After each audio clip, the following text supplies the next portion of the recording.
Donald Trump on the Savage Nation. President Trump, what a great honor. Happy birthday. Thank you for being with us. Thank you, Michael. Thank you. It's good to be with you again.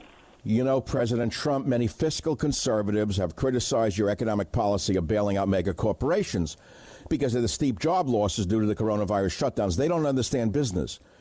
But this strategy now seems to be working. Jobs are way up, even among minorities. Can you tell the Savage Nation about the latest jobs report, which is so important?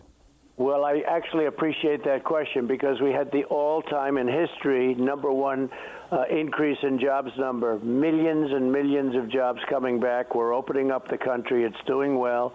We had to close it, Michael, because we would have lost, millions more. We would have lost possibly 2.5, 3 million people, and if we didn't do what we did, so we did the right thing. Yeah, well, my own son, who's a business genius, and you know him, I complained about bailing out the big companies. He said, "Don't you understand? By saving them, he's saving jobs."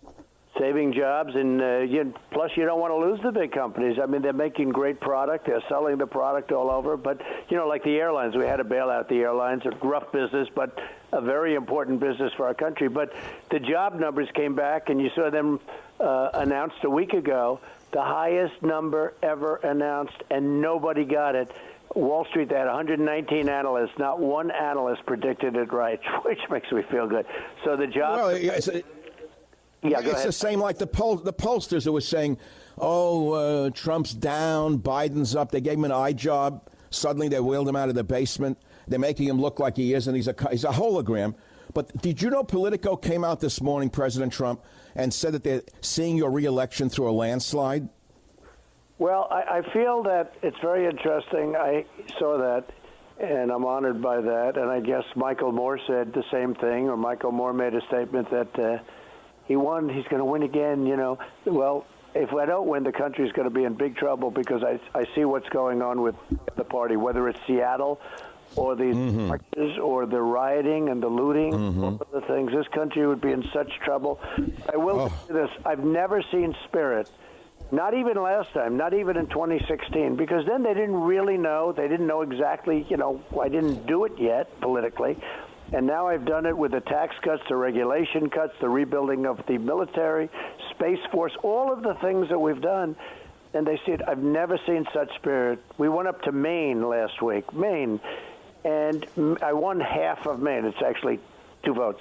But I won half of Maine and last time. I have never seen the crowds were from the plane to the plant that we opened up. We opened up a beautiful plant for swabs, and I went, and you had to see the crowds. It was like the landing of a great hero on Broadway in the old days. It's incredible. Here's something we did today, President Trump. You've appointed 2 Supreme Court justices, 51 U.S. Court of Appeals judges, 143 U.S. District judges, 196 total confirmed, 46 yet to be confirmed. People don't realize that your legacy will live for the next 20 to 30 years in the courts, which really matter. And all you're trying to do is right the ship, because a bird needs 2 wings to fly. It's been flapping too far to the left for too long, and you're trying to make that bird fly straight, which I really love. But I know the time is so limited. Everyone's screaming about the riots in Seattle. They're frightened. And what do you think? I hate this defund the police movement. I say give them more money and better training. We need more police, not fewer police. What do you think? Well, I think you said it better than anybody could say it. No, we're not going to defund the police. We're going to give more money. We're going to make sure we have good policemen and women in there, because obviously some of the things that we saw over the last few weeks are not acceptable to you, to me, to anybody. But, the vast, vast majority of these people are extraordinary people, and they can do 1,000 good acts and 1 bad one, and the one that is played, because that's the way it is, and that's the way life is, actually. I'm not blaming anybody, but the one that's played is the bad act, and then everybody sort of brushes the entire force as being that way, and it's not that way. The police, the law enforcement have done an incredible job. We had a record number this year in terms of crime being down, a record. We had a phenomenal year in terms of crime. And frankly, if we did the job, if the police were allowed to do their job in a place like like Chicago. You take a look at what's going on in Chicago. If they were allowed to do the job, they'd solve that problem very quickly and very easily, but they're prohibited from doing their job. No, but we want, I think you said it so beautifully, we want a lot of money for our police. They've got to do their job. They have to be great trained. If there's a bad one in there, you got to get him or her out fast. But they have to be able to do their job, and they can't be looking over their shoulder, Michael, and that's what you mean. Terrible, right, because the bad guys will always shoot first. Right. President Trump, this is a really big one, this voter fraud thing. The Dems, like Governor Newsom, are pushing for all mail-in ballots. He was stopped temporarily by a federal judge, actually by a judge in Northern California. We're terrified of the illegal aliens voting, the Democrats voting 4 or 5 times. Is there anything that your administration is doing to prevent voter fraud? Well, we're suing, and we're filing another big lawsuit, I think, on Friday, and I think we have a good case. Newsom announced that he's sending out millions and millions of mail-in, what's called mail-in ballots. And you say, who are they sending these to? And maybe who aren't. Let's say you take a Republican district, and maybe those ballots don't get sent there, okay? This is the craziest thing. This will be a rigged election if they're allowed to do it. We're like crazy. If you take a look, we've won the last 4 elections. We won in Wisconsin. We won in North Carolina. We won 2. You know that? Big one. We won a very big one in California, first time in 22 years. But we're fighting mail-in ballots. And in those cases, they had a lot of mail-in ballots, which is incredible. But the chance of theft, where they steal them, they hold up mailmen, they take them out of mailboxes, they print them fraudulently. And I'll just tell you this one story because it happened over the weekend. The person I know very well, a friend of mine, his son passed away 7 years ago. Beautiful, great son, and he's a great gentleman. And he said, "Sir, you're right about mail-in ballots. We just received a ballot in the name of my son, and he died 7 years ago." Oh, boy. And this is going to happen. And that, let's say, was a legitimate mistake. But these mistakes are made by the millions. You go to a voting booth and vote, unless you're an absentee, in which case they have to go through a whole process right. in order to vote. They have to go through a very strict process. Right. The equivalent of going to a voting machine, or maybe even sometimes better. Yes. We have to stop that, and we have to stop illegal voting. Yes. I think that's the biggest risk I have, and the biggest risk, frankly, that the Republican Party has is mail-in ballots. It's a very big risk. Well, I'm glad that you're suing on behalf of the sanctity of the ballot box. President Trump, debt, the budget, left-wing riots are freaking Americans out right now. We're all afraid of the huge budget deficit, and many people are saying to me, Michael, please ask President Trump to not bail out California, not bail out New York. Let them pay for their own failed policies and high taxation. Do you intend to bail out all states, some states, or no states after the COVID disaster? No. What we want to do is do something with respect to COVID, because they did really, a lot of the states did, but we're not doing what they call as bailout. A bailout is where a state like Illinois has been run badly for years and still is badly run. And we're supposed to bail them out for all of those years of abuse and all of those years of bad management. No, we're not doing that at all. We'll do something for COVID. And, look, they've lost a substantial amount. We'll do something for COVID. Now, at some point, we're going to get this back to a level, you see, with the jobs numbers and all of the things. There are a lot of positive things happening. And by the way, very positive also on vaccines and therapeutics and cures. We're doing tremendous. I think you're going to see numbers a lot earlier. I think you'll see a conclusion to that a lot sooner than people think, a lot sooner. And I meet with people. I meet with the scientists. I meet with the people that are doing this stuff. They're really doing well. They're really, we're doing testing, actually. We've started testing. And nobody thought that would happen for a long time. So I think but even without that, at some point this stuff goes away. And it's going away. Our numbers are much lower now. We'll have hot spots, and we put out the hot spot. We'll never close the country. What we did was so right, and then right now we're doing it properly. But you're going to have also therapeutics and vaccines coming out, and I think they're going to come out much, much sooner rather than later, Michael. Well, look, Donald, you know that I have a training in epidemiology. I've studied diseases for years, and they so misread the data on this from the beginning, misled the people. This guy Ferguson from England, all his data was wrong. Yep. Based on that, they closed the whole world down, and they don't even admit their mistakes. Now Cuomo's screaming he's going to shut down Manhattan and the Hamptons again because they're not listening to him. Are you listening to the craziness?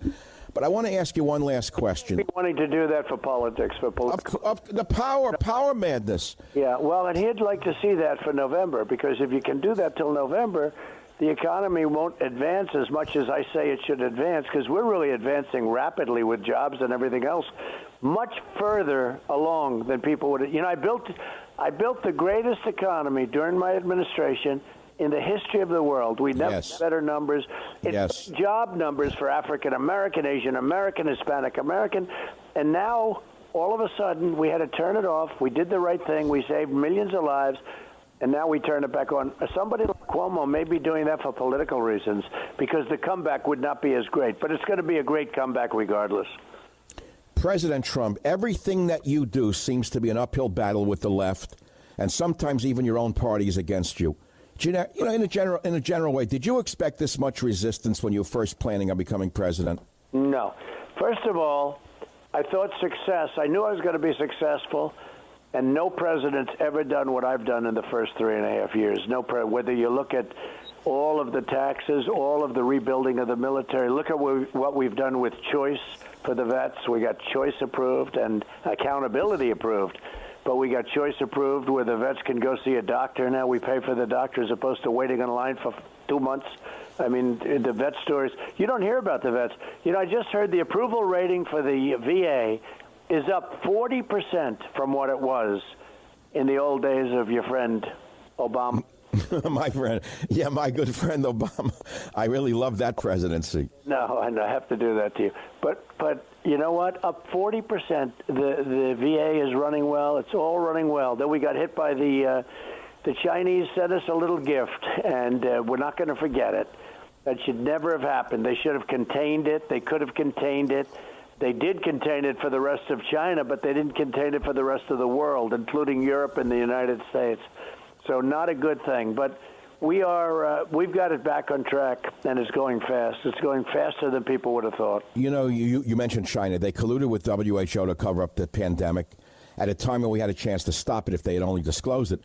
Now, China also controls much of our pharmaceutical supply. Yeah. Our farmland is being bought up by Chinese. Our universities are rampant with spies from China. What do you think needs to be done about China, and what actions is your administration thinking of taking or taking? Well, I've already done a lot of it. You know that. We've taken in billions and billions of dollars in taxes. We never took in 10 cents. I've given billions to the farmers who were hurt because they were targeted by China. And I've given the difference. It was 16 billion and it was 12 billion. And I've given that money over in the form of taxes that we took in from China, and the rest went into our treasury, which was many times that amount. So the farmers were very happy with what's happening.